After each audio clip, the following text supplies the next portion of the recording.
So, as we think about this lidded opportunity and the character of this uphill space, um, what are and the linear space along that whole lid, what can we capitalize on in this unique place in the topography of the city? So we have this I-5 scar that runs through the city. It's created this canyon between First Hill and Capitol Hill and downtown. But around the edges of that, right, people are living, there's businesses, right? There's things happening. And so to pay attention to those edges and then expand on the good things that are happening around those edges and bring that into the space. I think those are, when you do that exercise, you discover all sorts of great things. I I think for me, I think a lot about the ability to connect neighborhoods, and I see a lot of people who live in certain neighborhoods that feel like maybe Boren Avenue or sometimes Madison is a, a obstacle for going from one neighborhood to another safely. What the potential is for what we can create, it's really a connection, and particularly to kind of provide an opportunity to rise up and elevate certain neighborhoods that are often overlooked. We're really just at the very beginning of this process, right? WashDOT, as John mentioned, is just beginning their I-5 master plan from Canada to Oregon. And the eventual design of this needs to fit within that master plan. As we think about on this course of this very long project and having a strong vision, what does a urban design vision for a lidded I-5, what is that? Not only in Mm. what the particulars of it are or in the concept of it, and what do we hope to achieve with a vision to help us make progress towards lidding I-5? I actually think about really digging into what's already there around this footprint and what is it that's being interrupted or running up against this void and this it's really also kind of a landform. It's a canyon, but it emanates things that repel activity and then do interrupt the city and access. Really understanding the richness and the character of what's there and the systems, whether it's water, ecology, people, culture, architectural character, you really end up being prompted to look at all of our downtown and central city streets in that area if you look at that transect and the surrounding blocks. So I think this could be a really great prompt for us as a city to learn together about who we are and what this place is. Like to be part of something that has impact. We like to be part of something that's going to make a difference in our city. It's going to improve our lives and the lives of our neighbors in some material way. And so that's sort of the sense of grand. And I think all of us have a notion that this project has that potential, right? It can really transform our city and place in our city that's really defined by one modality today, and that's freeway. How are each of us going to experience this space? And you pick out the moments that actually have deep personal resonance for as broad a group of people as possible. I think earlier on we talked a little bit about the comp plan and just how we're looking at upzoning and how one of the major complaints we hear from folks from different neighborhoods is that while we look at putting housing really close to transit, we also run the risk of putting a lot of affordable housing next to high traffic areas.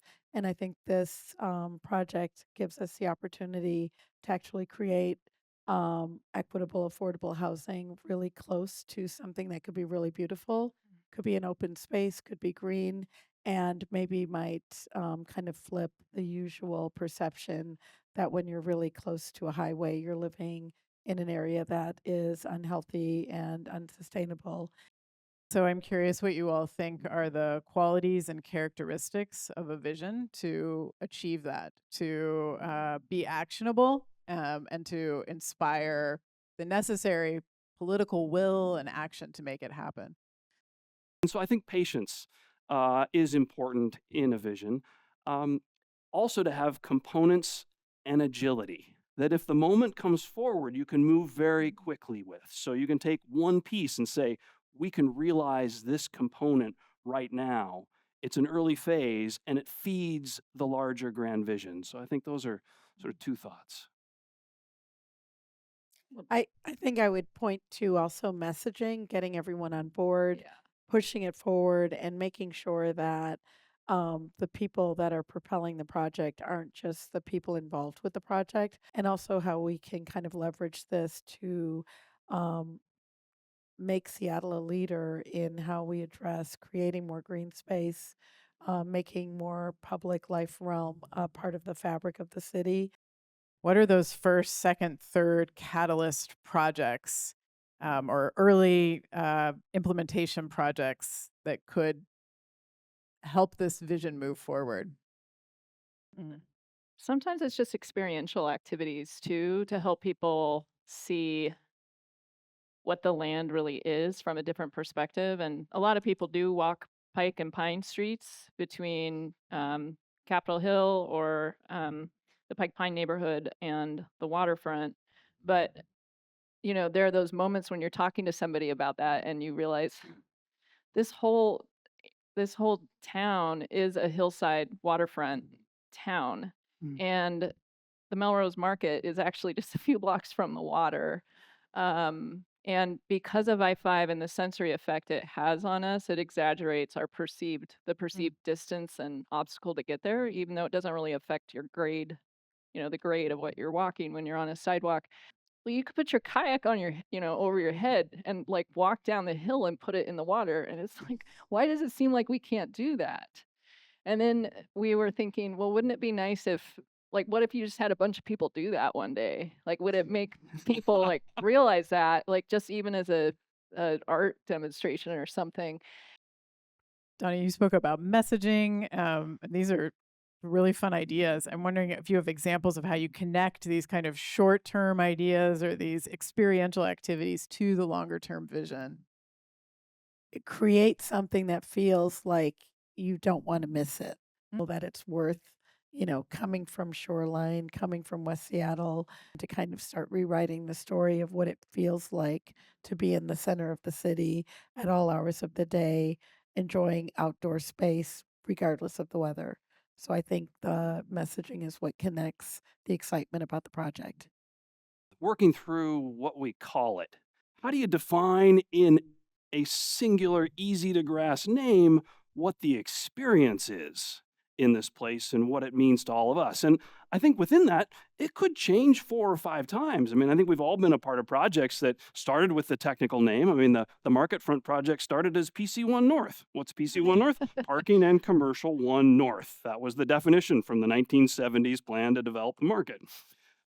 The expanded lit I-5 site extends from Thomas Street and South Lake Union, past the Convention Center and Freeway Park to Main Street in the CID. And it's a 24-acre study area connecting some of Seattle's biggest employment centers, the densest neighborhoods, centers for human and social services, but also some of the historically most underserved neighborhoods. So this LID project will only happen if diverse communities surrounding it are invested in its outcomes and demand it to be built so that it's a benefit to everyone, right? How do we approach this process of developing a vision? Not even developing what the plan is, but developing a vision that's inclusive of the wide variety of those who will be using this new space. I think it's important when we look at projects that are so large that we value people who come to a project without experience, that we don't continue to have separate neighborhoods along this lid, but actually create some sense of connectivity and inclusion, welcoming, and the idea that end up with something that feels good to everyone and keeps people moving in a flow on what we call the lid, instead of feeling like, well, I just hang out in the lid in my neighborhood, or I Mm. use it only for this purpose, but to actually invite people to see it as something transformative within our city. Right? We often get hyper obsessed on our process. Did we reach 30 people? Did we reach 100 people? Do we do our outreach? And I think what's really important, even more important than that in many ways, is did we build the relationships? And building those relationships, you deepen the commitment and passion for the project. So investing in those person-to-person relationships, however we can, I think could really help. So, the lid has the potential of creating a lot of really needed open space within this densest part of the city, where there really is a shortage of open space, and also where there's the highest density of residents in the city. But how else could this lid serve some of the most pressing needs of Seattle? We definitely need more open space, no doubt. But we also need more land to provide the things that we are having trouble providing now, like housing. When look at this piece of our city, this piece of ground, it's really about taking a place that right now is a back edge to two, there's two sides, and then it feels like we have this back edge that creates this negativity.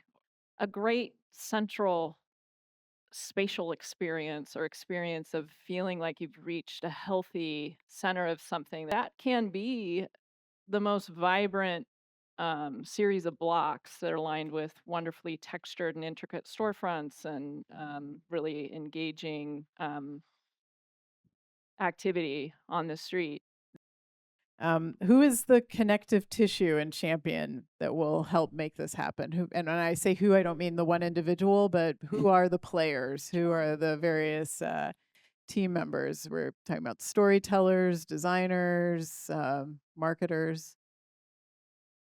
Yeah, I'll jump in real quick, and I'm sorry I keep doing this, but I'm so excited to be out here and see so many incredible people. So I'm going to call out one individual to talk about this important, and that's Sally Bagshaw, who's sitting right in front of me here. Round of applause. And Sally represents one of the most important ingredients in a major undertaking like this, and that's the political will. You have to have that, and you have to have that political will at the highest and most influential places that you can reach. And they have to believe in this project. And I think Ben's mentioned the idea of political will kind of driving it. And I think it's almost as though we could put together, like a pot of the ingredients, that being a very integral one, the whole idea of a public private partnership. I think as we embark on a project like this that we know is going to take a long time, taking a look at the team. Right now, we've got architects, we've got designers, we've got engineers, we've got politicians, we've got, the public sector, whereas community. Make sure that as we're building this out, you start to put all the people, all the components together to make sure you've got that shared thinking to create the project. One thing we don't want to do is pretend that it's just grassroots and there's nobody sticking their neck out. That needs to be an unpopular boss at times or champion. And then there's people championing all sorts of things, and they have to kind of focus on their thing to get it through, sometimes with friction with other things. And if we're all really conflict avoidant, like I am, nothing gets done. So ideally, there's both a few faces that are leaders, politicians, folks that are willing to say, this is my personal cause. But in Seattle, there's also the grassroots, and there's all of us. And it has to have that layer. That the next beer and culture event is February 5th. It's about with a focus on building partnerships at Wing Luke, and then February 19th, urban connectivity at Town Hall.